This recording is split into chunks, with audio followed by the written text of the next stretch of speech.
Economicast, una mirada a los hechos que serán noticia en materia económica. Cordial saludo a todos nuestros lectores y usuarios que nos escuchan a esta hora. Bienvenidos a Economicast. Soy Julián Calderón, redactor de Portafolio.co, y junto con toda la redacción de Portafolio les contaremos lo que será noticia esta semana. Algunos de los temas que abordaremos son la expectativa por el dato de crecimiento de la economía en 2017, también el balance anual de la balanza comercial y el vencimiento del plazo para que los empleadores consignen las cesantías de sus trabajadores. Bienvenidos. Comenzamos hablando del crecimiento económico. Los ojos están puestos en el Departamento Administrativo Nacional de Estadística DANE, que revelará cuánto creció la economía en 2017. A esta hora damos la bienvenida a Edmer Tobar, editor de Portafolio. Bienvenido. Gracias, Julián. Efectivamente, esta semana se conocerá el dato del crecimiento de la economía en el cuarto trimestre del año pasado. La expectativa es que el dato será mejor que el de los anteriores trimestres.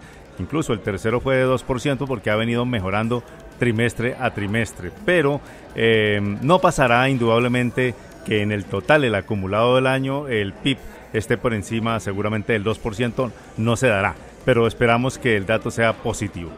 Precisamente, Edmer, en 2016 la economía colombiana creció 2%. La expectativa es que se mantenga por ese rango más o menos. No, incluso la expectativa es que puede quedar un poco inferior, porque fue notoria la desaceleración de la economía en el 2017, comparada con la del 2016 y los años anteriores también. Pero es el cuarto trimestre del año sí va a estar mucho más por encima de lo que fue la economía en el 2016 en el año completo. Lo que sí es que al acumular y al sacar el promedio del año, va a estar por debajo de 2%. El gobierno habla de 1.7, algunos hablan de 1.8. No pasará indudablemente que escasamente, estando muy bien, llegaría a 2% el total del año 2017. Estaremos pendientes del dato, Edmer. Muchas gracias. Con mucho gusto, Julián. Otro de los balances anuales que se conoce esta semana es el de la balanza comercial colombiana, que nos indica cómo le fue al país el año pasado en materia de importaciones y exportaciones. Andrés Quintero, bienvenido.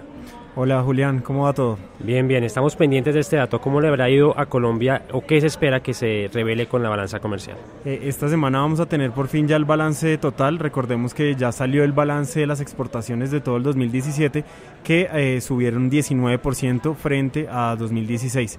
Se espera por el momento que hay un déficit de 6.692 millones de dólares y se espera que estemos por debajo de los 10.000 millones, cosa que no había pasado ni en 2015 ni en 2016.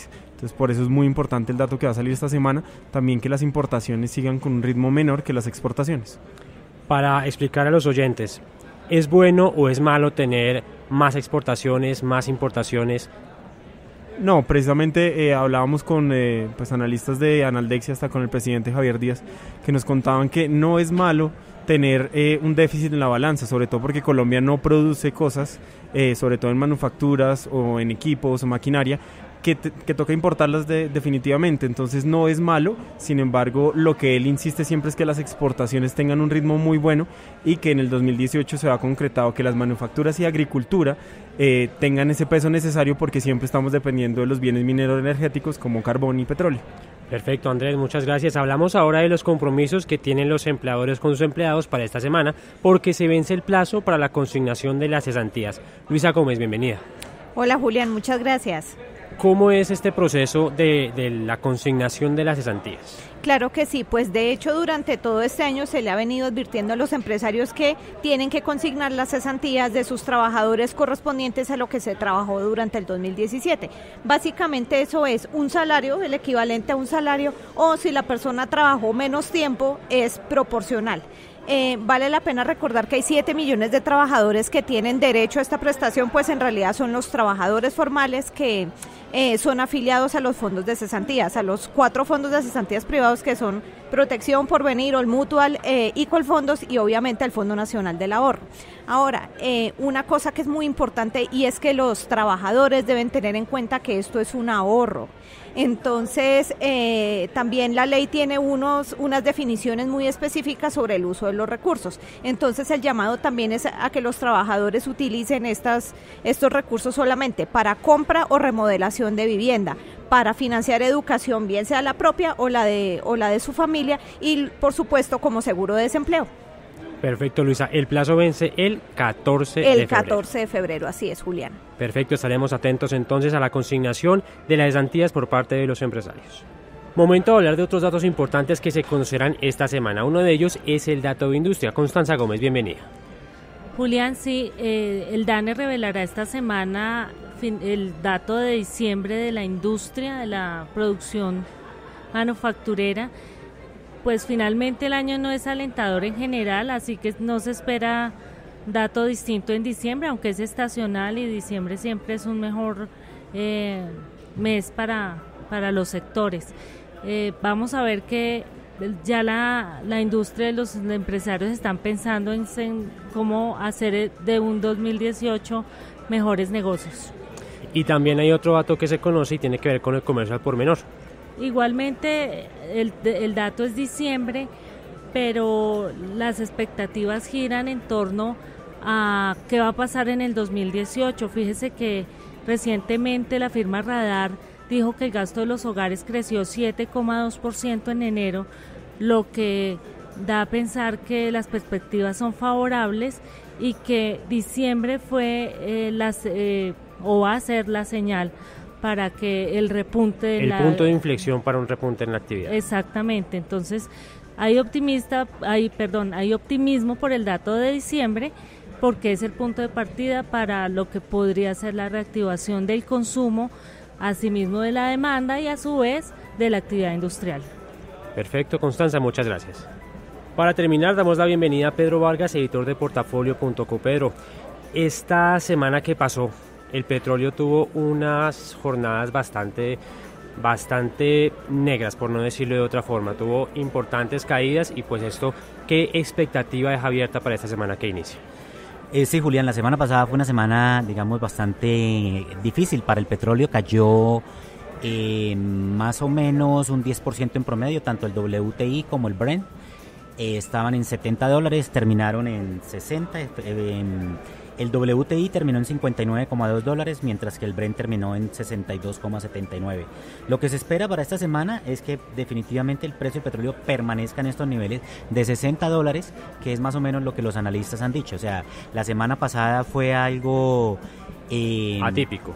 No, la semana pasada tenía que ocurrir esa baja porque ya estaba en 70, la producción en Estados Unidos se está incrementando, la fortaleza del dólar hace que obviamente el petróleo se encarezca y sea, pues, para los países y para los inversores sea mucho más, pues, difícil comprar, sea más costoso comprar.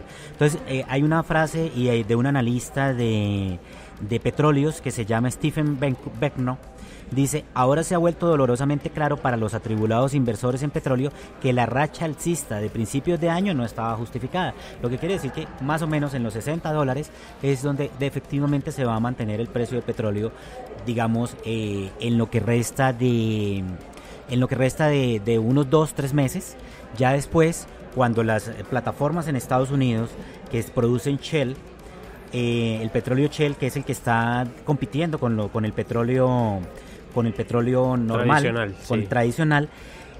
Aquí tenemos unos datos que dicen que ya hay 791 plataformas, o sea, hay 200 plataformas más que hace un año produciendo petróleo. Por eso pues, Estados Unidos pasó la semana antepasada a ser el principal productor de petróleo del mundo, con 10,3 millones de barriles diarios. Entonces, mientras siga subiendo la producción de petróleo en Estados Unidos, obviamente el petróleo va a seguir bajando de precio, y para la OPEP es más difícil mantener ese equilibrio que quieren mantener sobre los $60. Controlando yo su producción como cartel de países productores de petróleo exportadores, buscaban mantener esa estabilidad del precio, pero entra Estados Unidos con esta producción y con reservas adicionales y eso golpea un poco el precio. Efectivamente, y eso es lo que estaban esperando los analistas. Por eso la OPEP misma decía que el precio de $70 no le convenía. ¿Por qué? Porque entre más alto el precio del petróleo, más fácil es que se instalen plataformas para sacar Shell. que definitivamente es mucho más costoso de producir, pero a esos niveles de $70, pues obviamente se podía producir. A $60, digamos, está contento el mercado y está contenta la OPEP, y es posible que se mantenga este precio durante el resto del año. Estaremos pendientes a la evolución del petróleo esta semana, Pedro. Muchas gracias. Nos despedimos, no sin antes contarles que esta semana Portafolio.co estrena una sección. Se llama ¿Y cómo lo hago? Aquí el equipo de Portafolio.co los va a llevar a través de nuevas perspectivas al uso y a la explicación de cómo se pueden abordar distintos formatos, distintas aplicaciones, todos estos procesos que le van a hacer a usted la vida mucho más fácil. Con esta información terminamos este episodio de Economicast, una mirada a los hechos que serán noticia económica esta semana. Agradecemos su tiempo y los invitamos a que continúen consultando la información económica más relevante del país y del mundo en el diario impreso Portafolio, en el portal www.portafolio.co y en nuestras redes sociales. Hasta pronto. Economicast, un podcast de Portafolio para la casa editorial El Tiempo.